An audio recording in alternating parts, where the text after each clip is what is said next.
విధంగా ప్రజల్లోకి పోతే ప్యారలల్గా అంటే అటు జగన్మోహన్ రెడ్డి గారు ఇటు భారతి గారు ఇద్దరు కొంత ప్యారలల్గా నడిస్తే మాత్రం ఎంతో కొంత మళ్ళీ పార్టీ కొంత యాక్టివ్ అవుతుంది, మోర్ యాక్సలరేట్ అవుతుంది అనేది నా భావన. రైట్. అండ్ దాంతోపాటు దేవినేని అవినాష్ గారి అంశం తెర మీదకి వచ్చింది. ఆయన శంషాబాద్ ఎయిర్పోర్ట్ నుంచి while he was trying to leave for Dubai lookout నోటీసులు ఉన్న కారణంగా he was asked to cancel his journey. So ఆయన బయటకు వాళ్ళు ఆపేశారు అనే మాట కాకుండా ఆయనకు వీడియో రిలీజ్ చేశారట. లేదు వాళ్ళు ఆపటం కాదు, నేనే క్యాన్సిల్ చేసుకున్నాను జర్నీ, నాకు వేరే కారణాలు ఉన్నాయి. లుకౌట్ అనే మాట అంటే తెలుగుదేశం పార్టీ ఆ కార్యాలయం మీద దాడి కేసులో ఈయన కూడా కీలక నిందితులే. కీ అక్యూజ్లో is one among the 10 to 15 key accused ఆ బృందంలో ఉన్నారు ఆయన. సో దానివల్ల లుకౌట్ నోటీసులు జారీ. సో లుకౌట్ నోటీసులు ఎవరెవరికి జారీ చేశారు? దేవినేని అవినాష్, రోజా, ఇంకొక 10-15 మంది ఉన్నారు. వీళ్ళందరూ కూడా ప్రస్తుతం తెరమరుగయ్యే పరిస్థితి వచ్చింది. సో కక్షపూరిత రాజకీయం వల్లే తనని ఇబ్బంది పెడుతున్నారనే పద్ధతిలో వాస్తవంగా దేవినేని అవినాష్ గుడివాడ నుంచి తెలుగుదేశం అభ్యర్థిగా కంటెస్ట్ చేశారు నాని గారి మీద అప్పట్లో. సో తర్వాత జగన్ గారి ఆకర్ష్ కార్యక్రమంలో భాగంగా ఆయన వచ్చారు 19లో పోటీ చేసి. ఆయన ఒకసారి ఏమన్నారో చూద్దాం, దేవినేని అవినాష్ గారు ఏమన్నారో ఒకసారి చూద్దాం. అందరికీ నమస్కారం. ఈరోజు ఉదయం నుంచి గారా కొన్ని మీడియా ఛానల్స్లో, అదేవిధంగా పని పాట లేని తెలుగుదేశం పార్టీ సోషల్ మీడియాలో నేనేదో పారిపోవటానికి ప్రయత్నించానని చెప్పని అసత్య ప్రచారాలు ఈరోజు ఉదయం నుంచి గారా ప్రచారం చేస్తాం జరుగుతుంది. ఈరోజు పారిపోవాల్సిన అవసరం కానివ్వండి, పారిపోవాల్సిన కర్మ కానివ్వండి నాకేమీ లేదు, అలాంటి అవసరం గారా నాకు లేదని చెప్పి ఈరోజు ఈ యొక్క మీడియా ద్వారా మీ అందరికీ చెప్పదలుచుకున్నాను. దాదాపుగా 2 నెలల నుంచి గారా విజయవాడలో మా కార్యాలయంలో కానివ్వండి, మా వైఎస్ఆర్ కాంగ్రెస్ పార్టీ ఆఫీస్ కార్యాలయంలో కానివ్వండి, తూర్పు నియోజక ప్రజానికానికి కానివ్వండి 24 గంటలు అందుబాటులో ఉంది. సో చూసాం కదా ఆయన క్లారిటీ, పారిపోవాల్సిన అవసరం నాకేం లేదు అని. ఖచ్చితంగా ఇక్కడ దేవినేని అవినాష్ గురించి మనం ప్రత్యేకంగా చర్చ మాట్లాడాల్సి వస్తే, మనం దేవినేని అవినాష్ కానీ వాళ్ళ కుటుంబ నేపథ్యం మనందరికీ తెలుసు. అంటే వాళ్ళ కుటుంబం రాజకీయ నేపథ్యము ఏ పార్టీలో ఉండండి చాలా కమిటెడ్గా మాట్లాడడం అనేది ఆ కుటుంబానికి ఖచ్చితంగా ఒక బలం అనేది చెప్పాలి.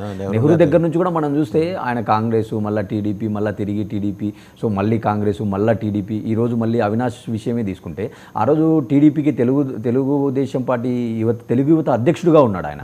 లోకేష్ కంటే ముందు కూడా ఆయన తెలుగుదేశం పార్టీలో చాలా కీలక రోల్ పోషించాడు, కార్యకర్తలకు చాలా అండగా ఉన్నాడు. నేను అవినాష్లో నచ్చేటువంటి అంశం ఏంటంటే ఖచ్చితంగా పార్టీ వేదిక మీద నుంచి ఏ వేదికలో ఉంటే ఆ వేదికకు ఆ కార్యకర్తలకు భరోసా ఇవ్వడంలో చాలా గట్టిగా మాట్లాడగలడు, పోరాడగలడు అనే విషయంలో రెండో సందేహం లేదు నాకు అవినాష్ గురించి. ఎందుకంటే మనం రాజకీయాల్లో చూస్తున్నాం కాబట్టి ఒక వ్యక్తి గురించి మనం తక్కువగా మాట్లాడకూడదు. అంటే ఈరోజు ఏదో పొలిటికల్గా వాళ్ళు పారిపోయాడు, భయపడ్డాడు అని మాట్లాడడం అంటే ఆ కుటుంబానికి రాజకీయాలు కొత్త కాదు, ఆ కుటుంబానికి కేసులు కొత్త కాదు, ఆ కుటుంబానికి ఎదురు దెబ్బలు కొత్త కాదు. కాబట్టి అలాంటి వాళ్ళకి ఇవన్నీ కూడా చాలా చిన్న విషయాలు. ఇంకా మీరు ఇందాక ఒక మాట అన్నారు, కక్ష సాధింపు అనేటువంటి కోణంలో రాజకీయం నడుస్తుంది. అంటే ఈరోజు రాజకీయ నాయకులకు కక్ష సాధింపు అనేటువంటిది చాలా పర్యాయ పదం. మనకు రాజకీయాలలో ఏంటంటే అంటే కక్ష సాధింపు అంటారు. అంటే గతంలో 2019 నుంచి 2024 మధ్యలో జరిగినటువంటి ఏవైతే అచ్చెన్నాయుడు గారు కానీ, కొల్లు రవీంద్ర గారు కానీ, మిగతా నాయకులైనటువంటి జేసీ కుటుంబ సభ్యులు కానీ ఇలా చాలామంది మీద కేసులు పెట్టిన రోజు కూడా ఆ రోజు ఫస్ట్ టీడీపీ నాయకులు అన్నటువంటి పదం కక్ష సాధింపు. ఈరోజు అదే కౌంటర్ రాజకీయంగా ఈరోజు వీళ్ళు కూడా సేమ్ అదే పదం వాడుతున్నారు. నేనేమంటానంటే ఆ రోజు వైఎస్ఆర్సీపీ అధికారంలో ఉన్నప్పుడు టీడీపీ నాయకులకు ఏ వ్యవస్థలు అయితే ప్రొటెక్షన్, ఏ వ్యవస్థలు అయితే వాళ్ళను కాపాడాయో, ఏ వ్యవస్థల ద్వారా అయితే వాళ్ళు ఎదుర్కొన్నారో వాళ్ళ ఆటంకాలను, ఈరోజు అవినాష్ అయినా కావచ్చు, లేదా రోజా గారు అయినా కావచ్చు, లేదా ఈరోజు జోగి రమేష్ గారు కావచ్చు, ఎవరైనా కావచ్చు, వాళ్ళు కూడా సమాజంలో భాగం, వ్యవస్థలో భాగం. కాబట్టి వాళ్ళు కూడా రేపు వ్యవస్థల ద్వారా పోరాడతారు, వ్యవస్థల ద్వారానే ఎదుర్కొంటారు తప్ప రాజకీయాల్లో ఏదో అరెస్టు చేస్తానే భయపడి పారిపోతారని, లేదా ఒక 2 కేసులు పెడతానే వెనుకంజ వేస్తారనుకో చాలా చాలా పొరపాటు. రాజకీయం అంటేనే అన్నిటికీ సిద్ధపడి వచ్చి ఉంటారు. ఇప్పటికే వాళ్ళ యొక్క సుదీర్ఘ రాజకీయ జీవితాలలో దేవినేని అవినాష్ కుటుంబం చూడని అంశం ఏదైనా ఉంటుందా? మీకు కూడా తెలుసు, స్వయంగా మీరు ఆ ప్రాంతానికి చెందినటువంటి వ్యక్తి. ఆ కుటుంబం ఎదుర్కొన్నటువంటి సమస్య కానీ, ఆ కుటుంబానికి తెలియని రాజకీయం ఏదైనా ఉందా? 2019లో ఇదే చంద్రబాబు నాయుడు అవినాష్ను అస్త్రంగా వాడి ఆ రోజు టీడీపీ తరఫున గుడివాడలో నిలబడినప్పుడు చంద్రబాబు నాయుడు గారు ఏ నిర్ణయం ఆదేశిస్తే ఆ నిర్ణయం ప్రకారం నేను పోటీ చేస్తానని చెప్పి చాలా కమిటెడ్గా గట్టి పనిచేసినటువంటి పోటీ వ్యక్తి. ఇచ్చారండి. ఇన్ఫాక్ట్ గట్టి పోటీ అంటే ఇచ్చారు నాని గారు. సహజంగా దేవినేని కుటుంబం అంటే మనకు తెలుసు, విజయవాడలో వాళ్ళు పటమట నియోజకవర్గం, ఆ పటమట ఆ ప్రాంతంలో కానీ విజయవాడ నగరంలో వాళ్ళకు చాలా హోల్డ్ ఉంటుంది. సో వాళ్ళు అక్కడ నుంచి ఏదైనా పోరాడగలరు, వాళ్ళు అక్కడ నుంచే బేస్ రాజకీయం చేశారు.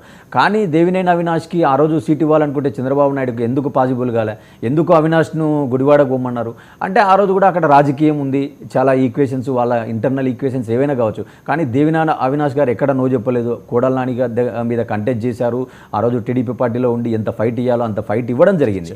కానీ ఈరోజు అవినాష్ను లుకౌట్ నోటీస్ ఇచ్చారు, అవినాష్ పారిపోతున్నాడు అంటే ఈరోజు దేశంలో ఎంతమందికి ఎయిర్పోర్ట్లలో మీరు లుకౌట్ నోటీసులు ఉంటాయో చూడండి కావాలంటే. ఈరోజు ఎన్ని లుకౌట్ నోటీసులు పెండింగ్ ఉంటాయో, రెడ్ కార్నర్ నోటీసులు పెండింగ్లో ఉంటాయో, ఎంతమంది అవి ఎదుర్కొంటున్నారో ఇంకా నేను మాట్లాడకూడదు. కానీ ఈరోజు ఎమ్మెల్యేలుగా అధికారంలో ఉన్నటువంటి వాళ్ళు, కేంద్ర మంత్రి పదవులు అనుభవించినటువంటి వాళ్ళపైన కూడా లుకౌట్ నోటీసులు ఉన్నాయి. అంటే వీళ్ళకొక్కరికే న్యాయం, చట్టం సమానం కాదు కదా, అందరికీ న్యాయం సమానమే. న్యాయం దృష్టిలో అందరికీ ఏ విధమైనటువంటి ప్రివిలేజెస్ ఉంటాయో అవినాష్ గారికి కూడా అవే ప్రివిలేజెస్ ఉంటాయి కదా. అంటే న్యాయస్థానం ముందర పవర్లో ఉన్న వాడికి ఒక రూలు, పవర్లో లేని వాడికి ఒక రూల్ ఉండదు. కాకపోతే ఏంటంటే పవర్లో ఉన్న వాళ్ళకు కొంత వాళ్ళకు ఉండే ప్రివిలేజెస్ వాళ్ళకు ఉంటాయి, పవర్లో లేని వాళ్ళకి ఏంటంటే వాళ్ళ యొక్క కేసులు పైకి రావడం, వాళ్ళ యొక్క కేసులు మళ్ళీ రీస్టోర్ చేయడం అనేటువంటిది సహజంగా జరుగుతూ ఉంటుంది. కాకపోతే ఇక్కడ గట్టిగా ఉండాల్సింది, తెలుసుకోవాల్సింది ఏంటంటే వ్యవస్థలు అనేటివి అందరికీ ఒకే రకంగా పనిచేస్తాయి. వ్యవస్థలను ఎదుర్కోవాలా, నిలబడాలా, కార్యకర్తలకు భరోసా ఇవ్వాలి. కాబట్టి రాజకీయంలో అది ముఖ్యం. కాబట్టి అలాంటి చిన్న లాజిక్ను మిస్ అయ్యి అండ్ ఇంకొకటి అంటే కీలకమైన అంశం అండి ఇక్కడ. ఇప్పుడు కొడాలి నాని, వల్లభనేని వంశీ, రోజా, జోగి రమేష్ ఇలా వాళ్ళలాగా ఈయన ఎక్కడ నోరు పారేసుకోలేదు. నేను అదే మాట్లాడినాడు, చాలా గట్టిగా మాట్లాడతాడు, పార్టీ అంశాలపైన చాలా గట్టిగా మాట్లాడతాడు, రాజకీయపరమైన అంశాల మీద మాట్లాడతాడు కానీ వ్యక్తిగతంగా ఎప్పుడు నోరు పారేసుకోవడం అట్లా. మోరోవర్ ఏంటంటే విజయవాడలో ఎవరికీ సాధ్యం కానటువంటిది, ఏ లీడరు పట్టుబట్టి సాధించుకున్నటువంటి కృష్ణలంక ఆ ప్రాంతంలో ఉన్నటువంటి వాళ్ళు, మన ఏదైతే ప్రొటెక్షన్ వాల్ ఉందో ఆ ప్రొటెక్షన్ వాళ్ళు సాధించినటువంటి విషయంలో క్రెడిట్ ఖచ్చితంగా దేవి